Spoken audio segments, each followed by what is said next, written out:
Shalom wanita Deborah yang dikasihi Tuhan.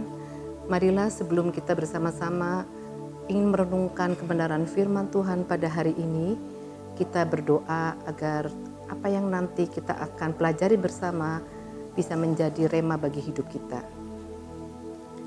Tuhan Yesus, pada hari ini kami bersyukur dan berterima kasih kalau atas kemurahan-Mu kami boleh ada hingga saat ini. Saat ini kami akan mempelajari sebagian daripada isi firman-Mu. Biarlah apa yang nanti disampaikan boleh menjadi berkat bagi kami semua, boleh menjadi rema bagi kehidupan kami. Dalam nama Tuhan Yesus kami sudah berdoa dan bersyukur. Amin. Wanita Deborah yang dikasihi oleh Tuhan, pada hari ini saya akan membahas topik mengenai judulnya adalah berani bayar harganya. Sebelumnya saya akan membacakan satu ayat yaitu yang kita ambil dari Roma pasal 14 ayat 12 berbunyi, demikianlah setiap orang di antara kita akan memberi pertanggungjawaban tentang dirinya sendiri kepada Allah. Firman di sini mengatakan bahwa kita akan diminta tanggung jawab kepada Allah atas apa yang kita perbuat. Saya memberi tema pada sharing kita hari ini adalah mengenai berani bayar harganya. Ibu-ibu Deborah, saya yakin sekali bahwa kita semua sebagai seorang ibu, pasti kita sering melakukan aktivitas belanja. Baik itu belanja di mall, belanja di pasar, ataupun kita pergi ke tempat kecantikan. Ketika kita membeli sebuah produk, kita pasti memilih-milih ya mana produk yang terbaik. Lalu ketika kita membayar harga dari produk tersebut, kita pasti sudah mempertimbangkan, kenapa sih kita berani bayar ini mahal? Karena kita tahu pasti produknya itu bagus. Begitu pula ibu-ibu berani bayar mahal gitu untuk merawat kecantikan dari wajahnya, sampai ada yang puluhan juta ya berani mereka bayar. Karena mereka ingin apa? Ingin wajah mereka cantik, mereka nggak mau keriput gitu. Mereka pengen orang melihat mereka selalu cantik. Kalau kita renungkan dan pikirkan ya, kok kita berani ya bayar harga gitu untuk sebuah produk ataupun sebuah barang gitu.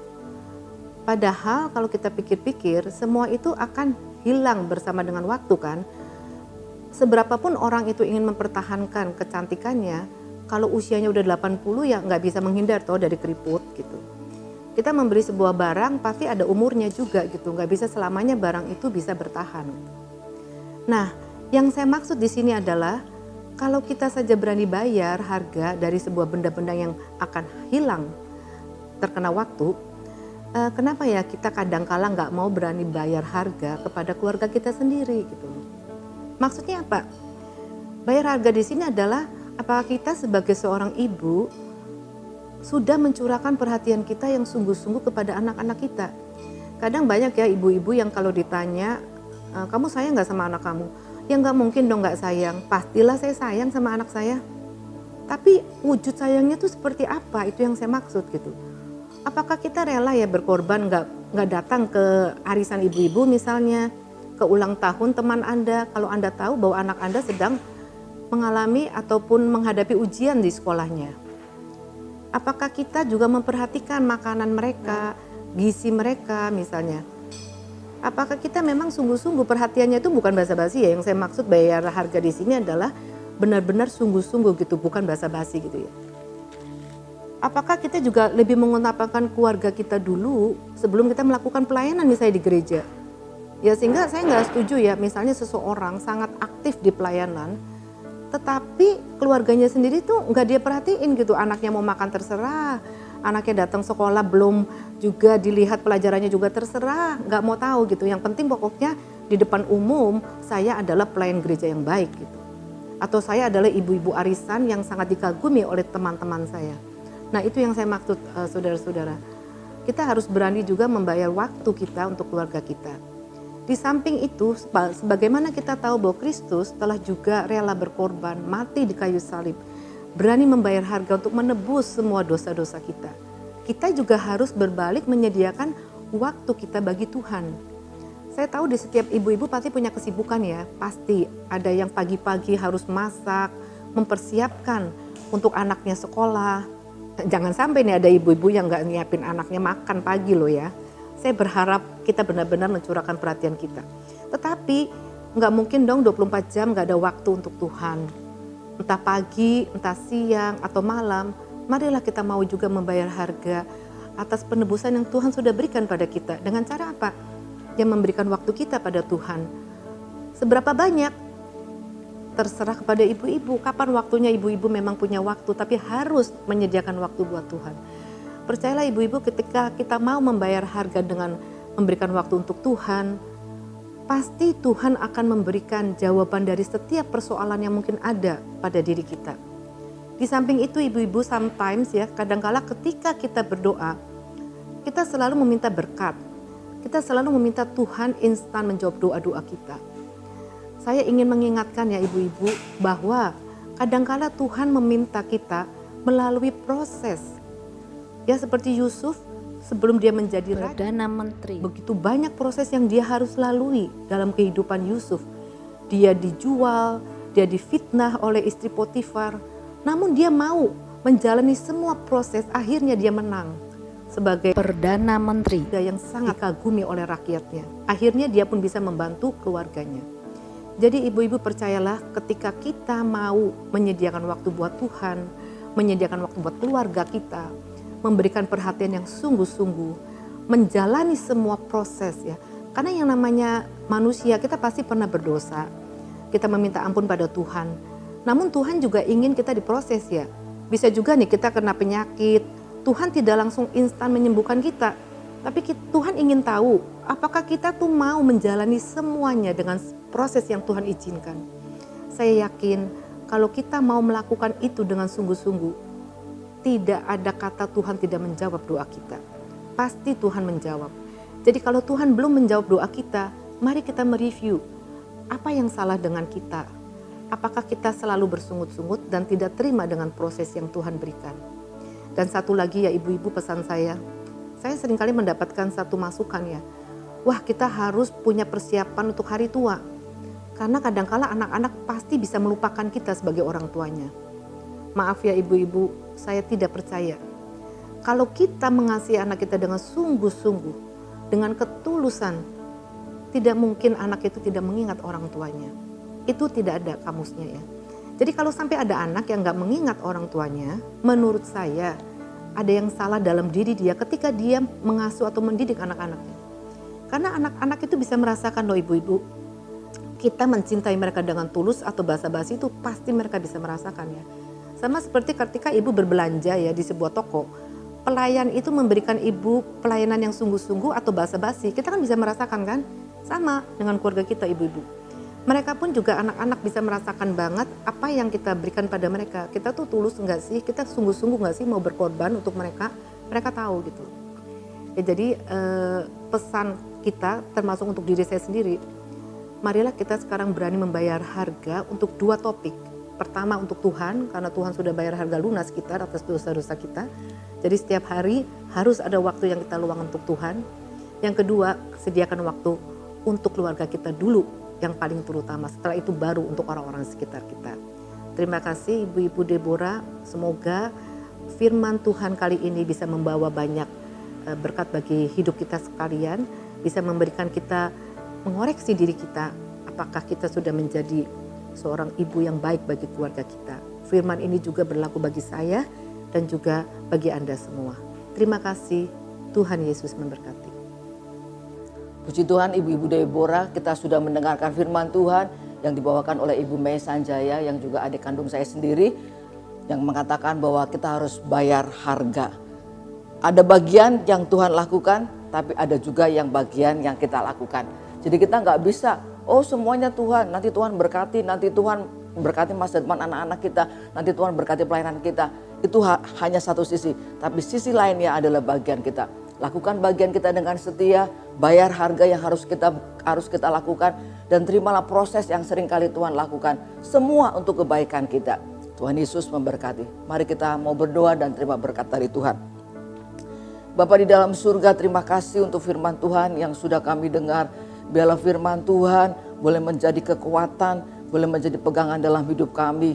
Kami boleh melakukan bagian kami boleh melakukan, menerima proses yang Tuhan izinkan terjadi dalam hidup kami. Kami melakukan bagian kami dengan sungguh-sungguh, dan selebihnya bagian Tuhan yang kami tidak bisa lakukan. Tuhan yang memberkati, Tuhan yang membuka jalan, dan Tuhan yang menuntun setiap langkah-langkah kehidupan kami ke depan. Terima kasih ya Tuhan, hamba-Mu memberkati setiap wanita Deborah. Diberkatilah rumah tangga ibu-ibu, diberkatilah suami, istri, anak-anak, keluarga yang ada di dalam keluarga rumah tangga ibu-ibu semua. Diberkatilah kesehatan ibu-ibu, diberkatilah kehidupan ekonomi, kehidupan jasmani, kehidupan rohani. Diberkatilah setiap pribadi wanita Deborah. Terima kasih ya Tuhan. Kami juga terus berdoa di masa-masa pandemi ini. Tuhan beri hikmat, Tuhan beri pertolongan Tuhan untuk bangsa kami, kota kami, supaya hari-hari ke depan boleh semakin lebih baik ya Tuhan. Tuhan tolong menghadapi masa-masa pandemi ini. Tuhan lindungi kami oleh kuasa darah Yesus. Dijauhkan dari virus, kuman, bakteri, dijauhkan dari corona, dijauhkan dari COVID. Biar kesehatan yang sesehat-sehatnya dari Tuhan boleh menjadi bagian kami. Terima kasih Tuhan, dalam nama Yesus kami berdoa. Amin. Salam ibu-ibu wanita Deborah yang saya kasihi.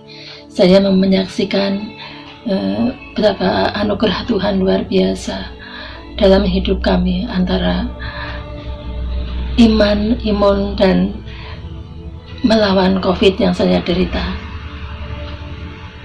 Selama saya menderita itu dengan sakit COVID, saya merasakan benar-benar tak sisa, karena saya itu ada bawaan sakit lambung dan riwayat paru-paru. Selama 1 minggu saya sudah merasakan sakit yang luar biasa. Badan saya sakit, demam, badan menggigil. Dan setelah 1 minggu saya swab PCR, hasilnya tetap positif. Dalam sakit ini ada kesendirian yang saya harus perjuangkan untuk kesembuhan. Saya terus berdoa, memuji Tuhan. Setiap malam saya jarang bisa tidur. Pada kejadian pada malam isolasi yang ke-9, tepatnya itu tanggal 3 pagi, sekitar jam 2, pas waktu itu saya berbalik badan untuk posisi yang tak saya juga kan ada getaran dahsyat sekali di belakang saya, yang dimana saya di belakang saya ada HP dan Alkitab di belakang saya. Saya digetarkan, saya teriak, Yesus, Yesus, Yesus tolong saya. Itu tidak lama berhenti. Akhirnya saya bangun, menyalakan lampu, dan di sekitarnya tidak ada apa-apa. Saya bilang sama Tuhan, Tuhan, ada apa? Apa maksudnya? Saya bilang sama Tuhan, Tuhan, saya kasih tidur. Kasih tidur sebentar aja, kalau Tuhan izin. Saya mematikan HP lagi, dan saya tidur. Nah itu saya, Tuhan terima kasih kalau memang itu jamahan-Mu. Dan kebetulan pas pada waktu itu adalah hari dimana saya minum obat dari Pak Gembala untuk yang ketiga kalinya, dan tanggal 3 dan jam 3. Puji Tuhan, saya lakukan itu,